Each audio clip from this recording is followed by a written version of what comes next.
263번 같이 보시겠습니다. 지금 잘 따라오고 계시죠? 이게 좀 수업이 조금 빠른 것 같기도 하지만 이게 전자칠판에 이렇게 색을 띄워서 진행하기 때문에 생각외로 이렇게 잘 따라오실 수 있을 거예요. 자, 263번. 그 집행유예가 있죠. 집행유예는 보통 어떻게 돼요? 그러니까 실형을 선고받고 감옥에 갔다 오는 거에 비해서 범죄가 더 경미하기 때문에 굳이 감옥에 보낼 필요가 없겠다. 그러니까 더 경미하기 때문에 그러면 이게 더 어떤 혜택을 주더라도 이쪽에 더 줘야겠죠. 이제 그거는 구소년법 규정이 그러니까 감옥에 가서 실형을 종료한 사람하고 집행유예를 받은 사람은 이제 차별하는데 어떤 이제 시험을 보는 데 있어서 자격 완화 특례 규정을 두는 데 있어서 실형 받고 집행을 종료한 사람은 주는데 집행유예 받은 사람은 이런 자격 완화 특례 규정을 두지 않은 거예요. 평등원칙 위반되죠. 이거를 다시 보시면 집행유예보다 중한 실형을 선고받고 집행이 종료되거나 면제된 경우에는 자격에 관한 법령 적용에 있어서 형의 선고를 받지 아니한 것으로 본다고 하여 공무원 임명대에 자격 제한을 두지 않으면서 집행유예를 선고받은 게 이런 특례 조항을 두지 않아요. 바로 평등원칙 위반되죠. 자, 아까 나왔던 중원 취소 청구권자를 규정하면서 아까 어떻게 됐죠? A라는 사람이 먼저 전원 B하고 그러니까 전원 있는 상태에서 이제 C라는 사람하고 후원이 있는데 이제 요 전원의 어떤 관계된 사람들이 요 후원에 대해서 이제 취소 청구권을 행사할 수 있는데 여기에 이해관계인 중에서 직계비속을 제외했어요. 뭐 형제 자매라든지 이런 사람이 그러면 요게 이제 주로 아까 상속과 관계돼서 이제 문제가 된다 그랬잖아요. 그래서 보시면 자, 민법에서 이제 상속순위 보면은 1순위가 직계비속, 그 다음에 직계존속, 형제자매, 사촌의 관계. 근데 직계비속이 상속권 등과 관련해서 주권 취소를 구할 법률적 이해관계가 직계존속의 사촌의 관계를 제일 크죠. 제일 크잖아. 그럼에도 이 사람들을 중원 취소 청구할 수 있는 사람에서 제외. 평등원칙 위반. 국민참여재판 신청권을 합의부 관할 사건으로 한정. 이게 한정된 어떤 그 법적 그 법원이라든지 거기에 이제 자원, 물적 자원이 한정돼 있기 때문에 단독 판사 관할 사건까지 국민참여재판 대상 사건을 할 경우 한정된 인적 물적 자원만으로 제도는 어려움. 자, 평등권 침해하지 않는다. 자, 요거 좀 까다롭죠. 자, 퇴직 이후에 폐질 상태가 확정되었을 때 이제 장애 급여 수급권을 주느냐 마느냐 그 문제예요. 그런데 예를 들어 군인연금법에 적용을 받는 군인하고 군인연금에 적용을 받지 않는 그러니까 군인연금법에 적용받고 공무원연금법에 적용. 요건 좀 비슷하죠. 아까 산업재하고 공무원하고 이게 비교 대상으로 하기에 왜 쟤는 주고 나는 안 줘. 이러고 할 때 비교 대상이 이렇게 자금을 어떻게 운영하는 이런 게 다 좀 다른데 군인이라든지 공무원이 국가에서 어찌 보면은 국가에서 이제 국가를 위해서 일하는 사람들이잖아요. 그러니까 요거는 이제 의미 있는 비교 집단이 될 수 있는 거죠. 그래서 요거가 이제 좀 뒤에 판례와도 이제 연결이 되는데 일반 공무원의 경우에는 자, 요때 퇴직을 한 거예요. 폐질 상태가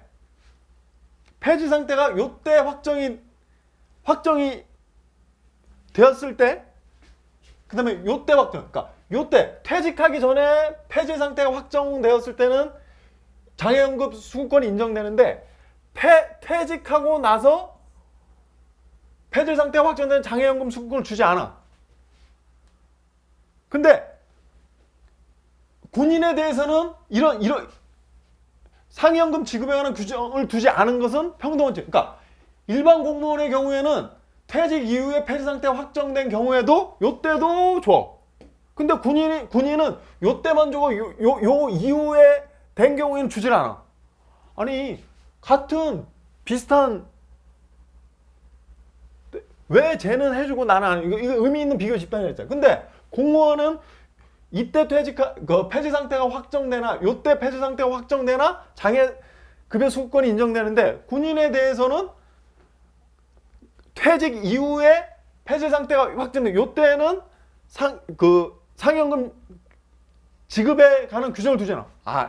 왜 그 일반 공무원과 군인을 차별하느냐? 그래서 평등원칙 위반된다. 할 수 있죠. 그래서 그 얘기고 의미 있는 비교 집단 될 수 있죠. 그래서 이제 이렇게 되고 근데 이제 그리고 나서 법이 개정됐어. 법이 어떻게 개정됐냐면 요때가 이제 퇴직 이후에 그 폐지 상태 확정되더라도 이제 그 연금을 이제 주는 걸로. 그래서 근데 이제 법률이 요때 개정돼서 문제는 요때부터 시행되는 거예요. 시행을 요때부터. 그러면 뭐 퇴직하고 나서 법률 시행 전에 요때 확정된 사람이 아니 이 사람이 소송을 제기했을 거 아니에요. 그럼 당연히 이걸 보이는데 법률을 개정하면서 요때 이후로 확정된 사람에게 그 연금을 주는 걸로. 그럼 요 중간에 요 사람들 보호하기 위한 어떤 경과 규정 같은 걸 두는데 이걸 두자. 자, 요 얘기야. 이게 이렇게 되면 어려워. 봐봐. 퇴직 후 신법 조항 시행일 전에 확정된 군인과 퇴직 후 신법 조항 시행일 이후에 장애사 확정된 군인. 본질적 차이가 없죠. 어찌 보면 이 사람이 다툰 건데. 근데 퇴직 후 신법 조항 시행 전에 장애사 확정된 군인을 보호하기 위한 최선의 보호 조치다 하지 않은 것은 헌법상 평등원칙 위반된다. 이 얘기예요. 이제 그 얘기를 쭉 써놓은 거예요. 자, 자유형 사립고. 자상으로 하죠. 자, 과학고의 경우와 같이 재능이나 소질을 가진 학생을 후기 학교보다, 그러니까 후기 학교는 이제 일반 학교라고 보시면 돼요. 일반 학교보다 먼저 선발할 필요성이 있음에도 불구하고 자사고를 후기 학교로 규정함으로써 과학고와 달리 취급. 이제 그 자립형 사립고도 이제 일반 고등학교 같이 이제 모집하는 거예요. 근데 과학고는 이제 먼저 뽑을 수 있는. 평등원칙 위배돼요? 위배되지 않는다고 했죠. 자, 과학고 경우에는 과학 분야의 재능이나 소질을 가진 학생을 그러니까 일반 학교보다 먼저 선발할 필요성을 인정할 수 있죠. 근데 이제 자사고의 경우에는 그 일반 고보다 먼저 특정한 재능이나 소질을 가진 학생 선발할 필요성이 자사고 뭐 그다지 크겠어요. 과학고 같은 경우는 그 과학 분야의 어떤 재능 이런 것. 그래서 평등권을 침해하지 아니한다. 수석교사, 교장, 자를 뭐 장학관, 수석교사를 성과 상여금 지급과 관련해서 교장이나 장학관 등과 달리 취급. 이게 이제 그 이분들은 그냥 거기에 그 어떤 이제 학업 뭐 교재 개발이라든지 그쪽에 치우쳐서 나중에 이제 교장이나 이런 거에 아예 갈 어떤 이런 게 없는 그런 그러니까 체계가 달라서 가는 거죠. 그래서 보시면 수석교사는 교사의 교수, 연구활동을 지원하는 임무를 부여받고 있는 반면 교장 등은 교무를 총괄하고 소속 교직원들 지도 감독하는 관리 임무. 그 다음에 장학관은 각급 학교에 대한 관리감. 이게 다르다는 거야. 그래서 심판되는 청구인들의 평등권을 침해, 그러니까 성과 상여금 등의 지급과 관련하여 달리 취급하더라도 이렇게 다르게 가니까 대한민국 국적을 갖고 있는 요게 중요해요. 대한민국 국적.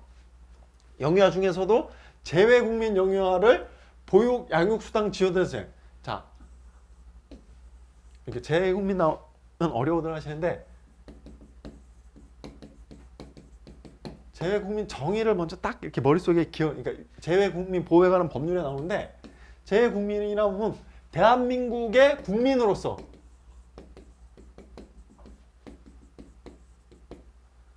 외국에 이제 영주권을 취득하거나 자, 영주권은 국적이 아니에요. 그 나라 어떤 국적이 아니에요. 영주권을 취득하거나 취득할 목적으로 외국에 이제 장기가 나가 있는 사람,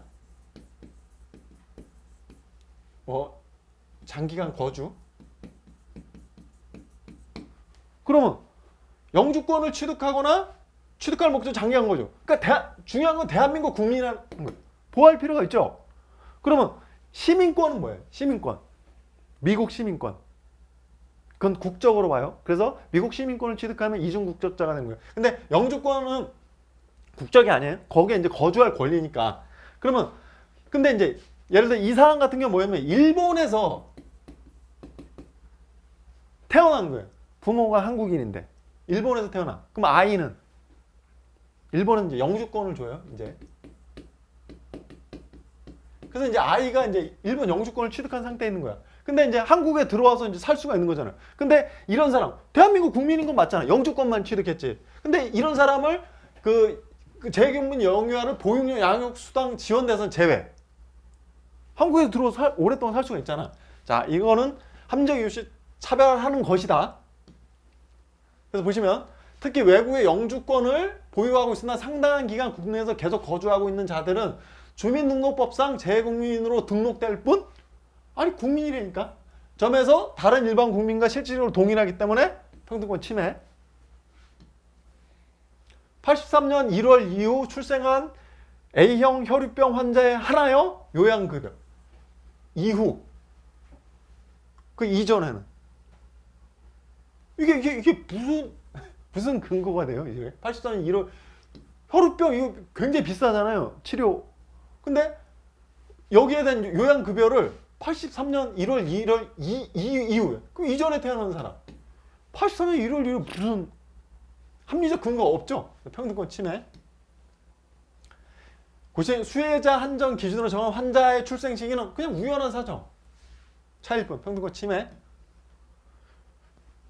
자, 공직선거법상 기부행위 제한의 적용을 받는 자에 후보자가 되고자 하는 자까지 기부행위를 하면 안 된다. 이게 이제 옛날에는 이제 후보자에 한해 인정됐지만 이제 후보자가 앞으로 되고자 하는 자.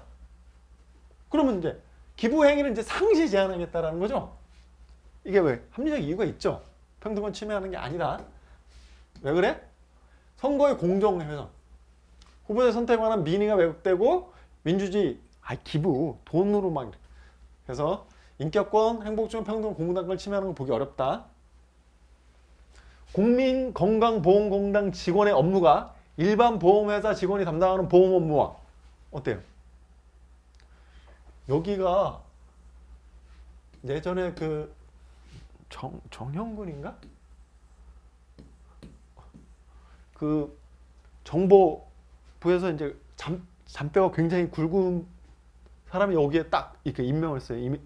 이명박 때인가? 그래서 저기를 왜 이렇게 저런 분을 이렇게 임명하지? 그러니까 이거 굉장히 많은 정보, 민감한 정보들이 이제 모이는 것이죠. 여기 직원의 업무하고 일반 보험회사 직원이 담당하는 보험 업무.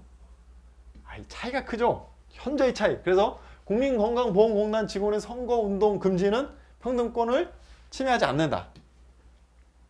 맞는 질문? 행정관서 요원으로 근무한 공익근무요원과는 달리 국제협력 요원으로 근무한 공익근무요원을 국가유공자 보상에서 제외. 요 둘이 차이가 있어요. 그래서 평등을 침해하지 않는다. 차이가 뭐냐면 행정관서 요원 제도는 병역 의무를 이행하도록 하기 위한 이제 고안된 제도. 병역 의무 중에 하나예요. 그런데 국제협력 요원은 국제봉사활동을 체계적 지속적으로 계속할 자원을 병역 의무자 중에서 충원한다는 차원에서 다른 거예요. 그래서 차이가 있으므로 그러니까 달리 취급하더라도 그래서 이건 병역 의무 이행 중에 하나고 이거는 이제 국제협력하는 그 군기 자체가 완전히 다르겠죠. 그래서 국제협력 요원 요거는 국가유공자 보상에서 제외하더라도 그 합리적 이유가 있다고 해서 평등권 침해하는 게 아니다. 변호사가 뭐 법률 사건이나 법률 서면이나 변호인 선임서 등을 공공기관에 제출할 때는 사전에 소속 지방 변호사회를 경유하도록 하는 이것이 법무사, 변리사, 공인노무사, 회계사에는 이런 게 없는데 왜 변호사 업무가 워낙에 많고 그다음에 이제 어떤 이제 공적인 영역이나 그 역할을 많이 수행한다고 이렇게 해서 이건 그 평등을 침해하지 않는다고 봤어요. 보시면 변호사 직무의 공공성 및 포괄적 직무 범위. 그다음에 사회적 책임성 고려한 것. 다른 아까 이런 분들이 들으면 우리는 그런 거 안 해 이렇게 할 수도 있는데 아무튼 그 포괄적 직무 범위 이런 것 때문에 그래요. 그래서 법이 워낙에 포괄하고 변호사는 그걸 다 다루잖아요. 그런데 이제 어찌 보면은 그 변리사는 이제 그 특허 관련 쪽, 노무사는 노무 인사노무 관계 쪽, 여기 회계, 세무 이런 쪽이니까 여기 근데 이제 변호사는 이제 전반적으로 다 다루다 보니까 이제 이 포괄적 직무 범위 때문에 아마 그런 거예요. 그다음에 사회적 책임성 이런 거는 이제 아무래도 판사들도 다 이제 법조인이니까 이렇게 판단. 아무튼 변호사 이쪽에 고려한 것이기 때문에 침해하지 않는다라고 봤다라는 거. 자, 비시각 장애인이 안마 시술소를 개설조차 할 수 없도록 한 거. 왜 그래요? 시각 장애인이 할 수 있는 일이 거의 없어요. 안마사 말고는. 이제 그런 거예요. 그래서 시각장애인 안마 독점 제도는 생활 전반에 걸쳐 시각장애인에 가해진 유명의 사회적 차별 보상의 실질적 평등을 이룰 수 있는 수단. 그래서 뭐 직업 선택의 자유를 과도하게 침해한 헌법 위반된 보기 어렵다. 그 다음에 평등원칙 위배되지도 않는다. 선발 예정 인원 3명 이하. 채용심의에서 국가유공자법상 가점을 받지 못하도록. 키워드 3명 이하. 그러면 유공자 아닌 사람은 아예 들어갈 수 없죠. 뽑힐 수 없죠. 자, 평등권 침해하지 않는다. 선거범죄로 당선이 무효로 된 자에게 이미 반환받은 기탁금과 보전받은 선거 비용을 일정 득표를 하면은 그 어떤 이제 선거 비용을 다시 보전받죠. 근데 당선이 무효로 된 자에게는 그 보전받은 걸 다시 반환하게 만드는 거야. 그러면 이 사람이 이제 뭘 다퉜냐면, 아니 낙선자들한테는 이런 게 없는데 왜 당선자만 이런 걸 해서 낙선자하고 차별하느냐. 낙선자도 다 되려고 이렇게 나오지. 그래서 당선자만 이런 규정을 두더라도 낙선자도 다 당선되려고 나오기 때문에 저 규정에 적용을 받는다라고 생각하기 때문에 이거 평등권 침해되는 게 아니다. 자, 그래서 당선자에게만 제재를 부과하는 규정을 두더라도 후보자들은 모두 이를 자신의 제재로 받아들일 거라면서, 그래서 효과는 입법 목적을 달성의 효과는 동일할 것이므로 평등권 침해한다 볼 수 없다. 이제 그런 얘기 적어놓고, 자, 학교 폭력 예방 및 대책에 관한 법률에서 그 피해 학생에게는 저기에 대해서 모두 재심을 허용하는데 가해 학생에게는 가장 여기 이제 그 심한 전학과 퇴학의 경우에만 재심을 허용하는 것이 가해 학생을 피해 학생과 비교해 합리적 이유 없이 차별 취급하는 것이다? 아니라고 했어요. 왜 그랬냐면 보통 저거에 대해서 소송으로 다투는 건 누구예요? 가해 학생이 거기에 의해서 어떤 징계를 받았을 때 소송을 다투는 건 가해 학생이죠. 피해 학생에 대해서 징계를 한 게 아니니까. 그래서 소송으로 다툴 수가 있기 때문에. 그래서 가해 학생은 자신에 대한 모든 조치에 대해 당사자로서 소송을 제기할 수 있지만 피해 학생은 그 조치의 당사자가 아니므로 결과에 불복이 있도록 소송을 통한 권리구제를 도모할 수 없기 때문에, 자, 피해 학생에게는 그 어떤 이제 그 징계라든지 뭐 이거와 관련해서 모두 재심을 허용하는데 가해 학생 전학과 퇴학의 경우는 재심을 허용.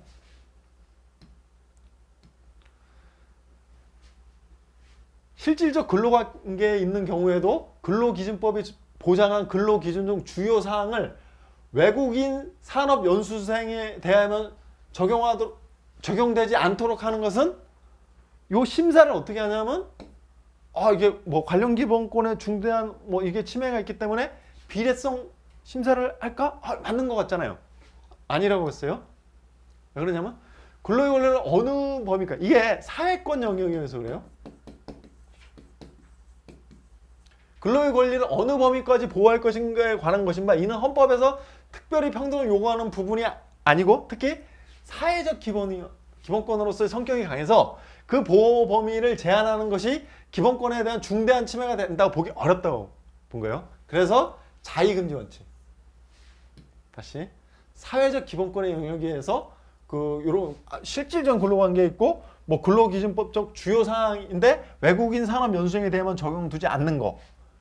딱 이렇게 비례성 심사 갈 수도 있을 것 같은데 사회적 기본권의 영역이어서 좀 그러니까 그 어떤 입법 형성의 영역이 좀 있다고 본 거죠.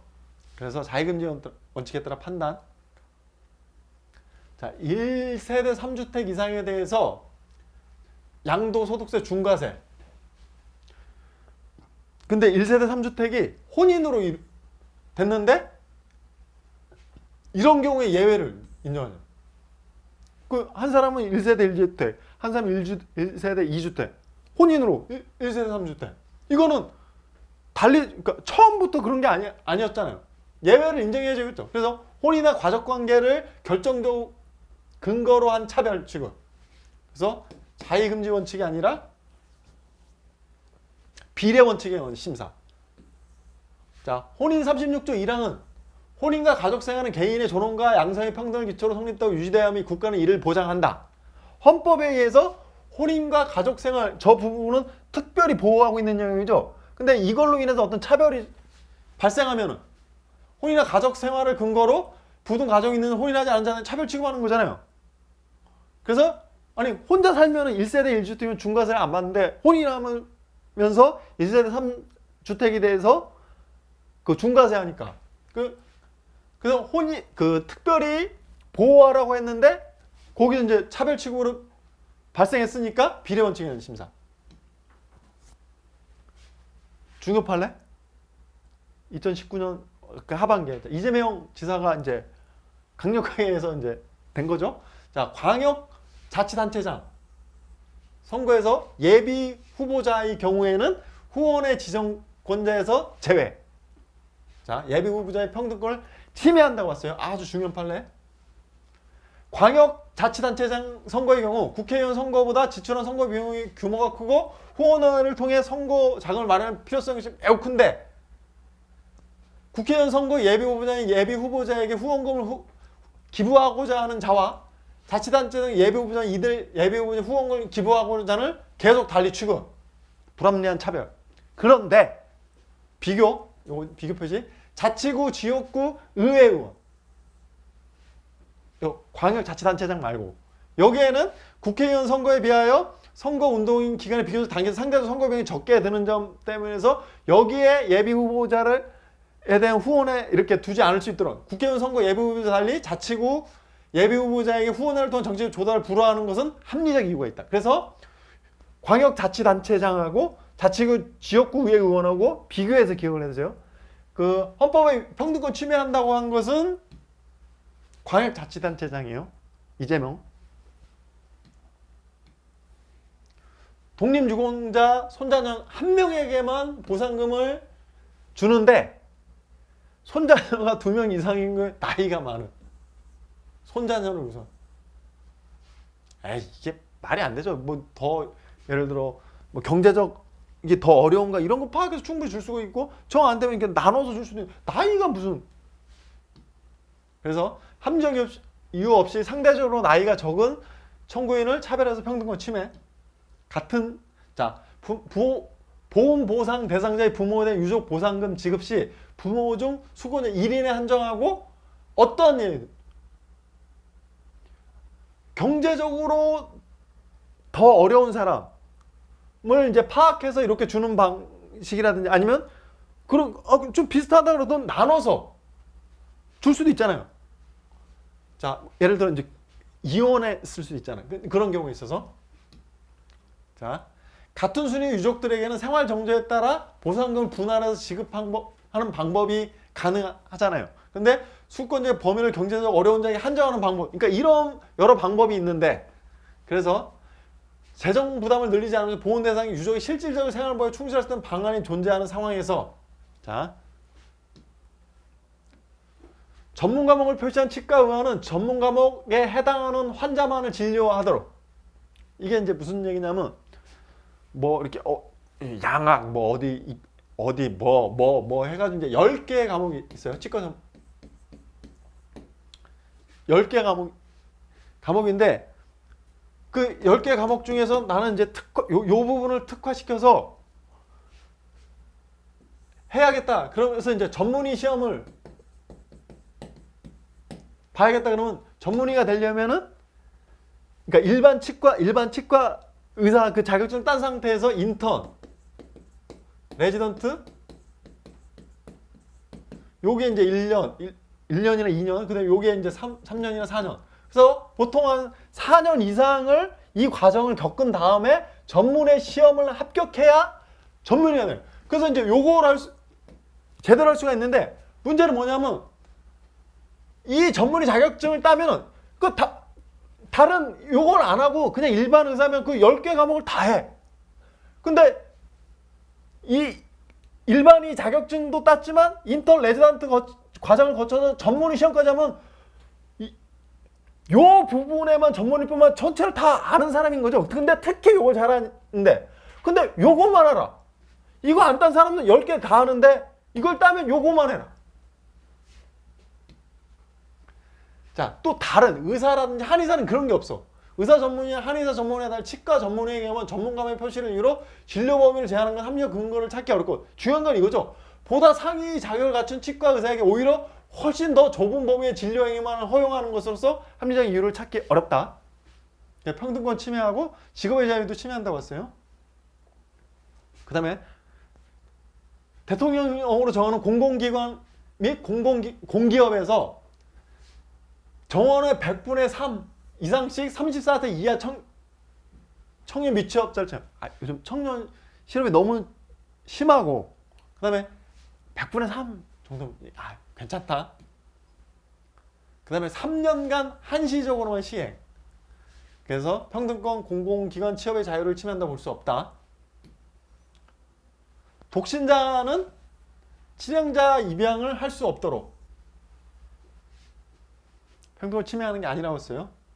자, 친양자가 뭐냐면 자녀의 복리를 위해 양자를 법률상 완전한 친생자. 그냥 양자가 아니라 완전. 그래서 친양자로 입양되면 효과가 친생 부모의 친족관계나 상속관계까지 완전히 종료돼요. 그 다음에 양부모와 법률상 친생관계 새롭게 형성하며 성과 본도 양부의 성과 본으로. 그러니까 양자라는 게 거의 드러나지 않도록. 그래서 이제 엄격한 요건에 3년 이상 혼인 중인 부부로서 공동으로 입양할 것. 그러니까 친양자로 될 자가 미성년자일 것. 친양자로 될 자의 친업의 친양자에 동의할 것. 그러니까 까다로운 거. 특히 3년 이상 혼인 중인 부부로 공동 입양. 독신자. 친양자 없으러 한 거. 신양자가 안정된 양육 환경을 제공할 수 있는 가정에 입양되도록 해서 양자의 복리를 증진시키기 위해 신양자의 기원자란 자. 자, 합리적 이유가 있죠.